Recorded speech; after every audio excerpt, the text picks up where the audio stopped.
Shalom. Allah start out by giving our praises, honor, and glory to Yahweh, Bahashem, Yahushua, Bahashem, Rakal Gadash. Double honors to the apostles and Ezra Millstone. Salutations to the for that. This pushing is truth. Cross four comes to earth, our faith, truth, and sincerity. I'm gonna want to buy back again in that city. I'm just going to this article I ran into on CNBC. So Trump could attack Iran in days. What's at stake for the oil market? So I'm going to read some of this. It said a full-blown war between the United States and Iran could, in worst case scenario, see oil prices soaring and cause an economic downturn. With a massive USA military buildup underway in the Middle East, President Donald Trump said on Thursday that he would decide in the next 10 days whether to launch strikes against Iran. So, if Trump, decides in the next 10 days to send these airstrikes amongst Iran,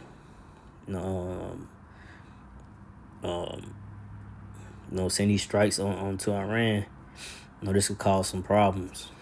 Economic downturn, and the oil prices could go up. Which gonna lead to other problems. And right now, the United States already dealing with this economy like it is now. It's not good. So if Trump decided to do this, it's gonna cause some problems going forward.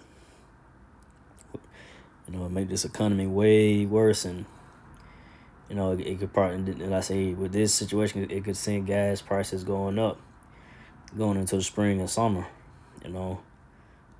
If Trump does decide to send those airstrikes, so things could really get really rough, for a lot of people's for a lot of people out here, money already, somewhat tight for people, but already gonna get more tighter if this happens and gas prices go up, and so forth, man. It's gonna cause a bad economic downturn, like it says.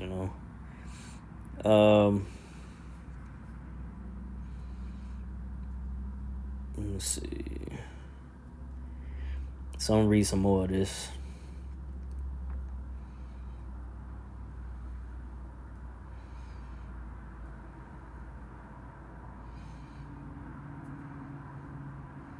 So oil prices have risen more than 5% this week as traders price in the growing risk of military action. The market's biggest fear is that war could disrupt oil flows through the Strait of Hormuz.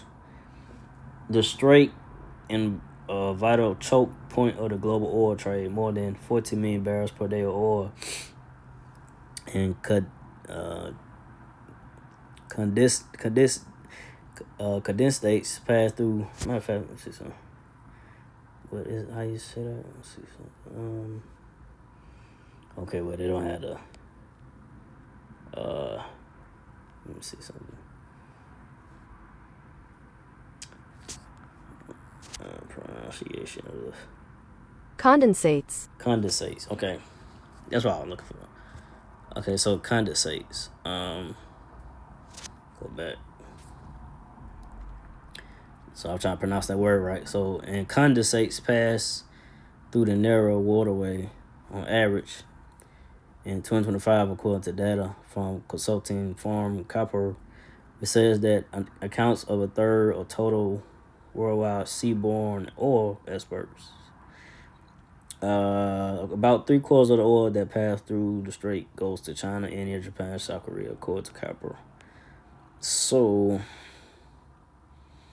this could cause some problem because Iran is allies with China, Russia, and North Korea. So if Trump strikes these, he send those airstrikes, man, it could cause some problems, man. It ain't good. I say, it could escalate World War III.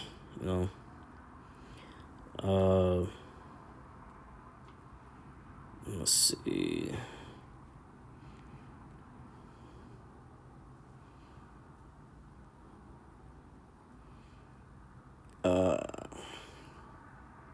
Said global energy markets cannot balance supply and demand without the oil that flows through the strait.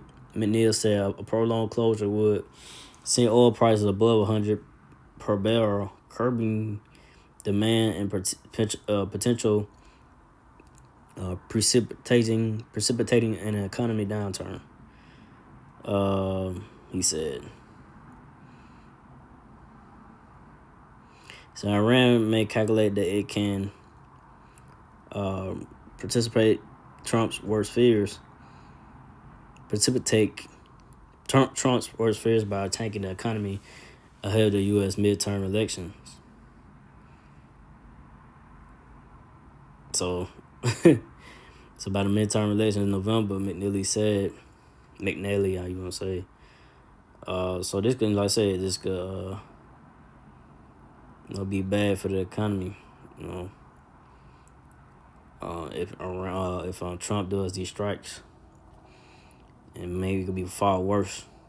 That the economy downturn could lead to all out anarchy out here. I say all out chaos happening. Like I say, escalating World War III and so forth. Randstad, how you want to say, Angel sees oil prices rapidly rising by $10 to $15 per barrel in a scenario where there's a wider conflict between the U.S. and Iran, according to a research noted published earlier this month. Yep. So basically, like I say, man, Trump go through with these strikes, man. It could lead to, like I said, oil prices, like I said, gas going up and so forth, and and leading to a whole bunch of other problems, But get the scripture to back this up. Matthew 24:6, and you shall hear of wars and rumors of wars.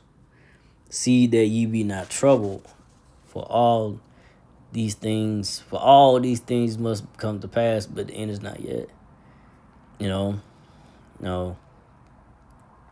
We're hearing these, wars, these talks, war talk, between the U.S. and Iran, But scripture say, be not troubled, for all these things must come to pass, because these things got to come to pass according to the scriptures. These war talks and, but it's all leading up to World War III, escalating World War III, all hell breaking loose in America, Babylon Great. But the end is not yet, so the prophecies got to be fulfilled fully. Matthew 24:7. For nation shall rise against nation, kingdom against kingdom, and there shall be famines and pestilence and earthquakes in diverse places. So, we got this situation. We got nations and nations rising up against each other. We got Israelites, which are so-called Negro, Latinos, Edomites, which are so-called white people, red people. Going at each other. It's gonna get way more intense as we go forward with that. Other nations, kingdom, Trump,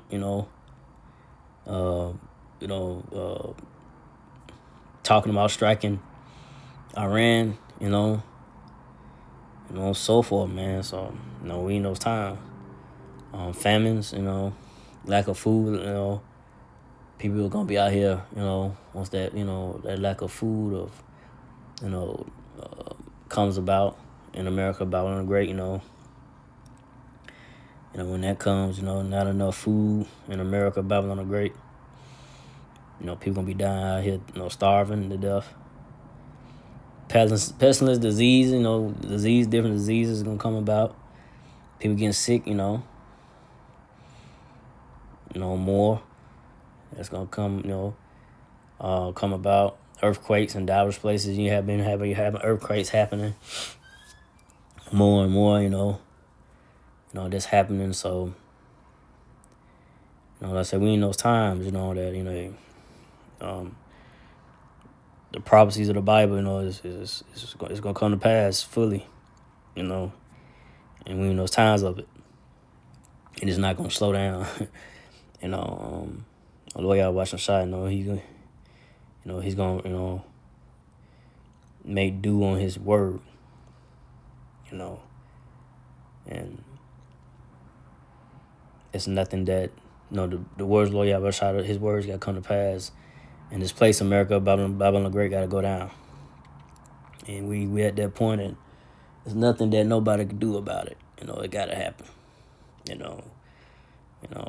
So I didn't want to make it too long. I just want to go into that. So again, I'd like to give all praise and glory to Yahweh, Hashem Yahushua, Hashem Kakadash, to the apostles, elders, to the Sisakan brothers, to the few Akwaf, sisters that do this and keep the faith, and Yahushua keep fighting with that. Say Shalom.